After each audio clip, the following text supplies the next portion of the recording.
Спонсор прогноза погоды ЗАО «Эвалар».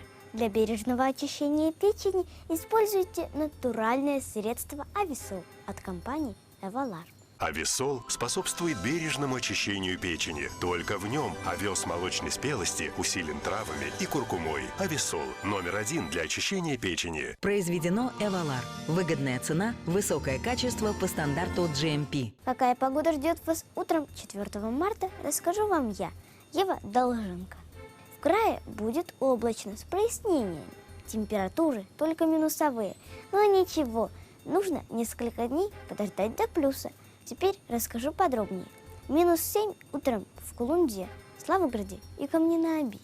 -8 в Заринске и Тальменке. 10 градусов мороза сразу в 4 городах края. Это Алейск, Белокуриха, Змеиногорск и Рубцовск. Холоднее всего -13 в Бийске. В Барнауле ночью -5, днем -1. О погоде у меня все. Я желаю вам не терять надежду, что скоро станет тепло и весь снег растает. Если вы устали от холодов, осталось потерпеть совсем недолго. До свидания!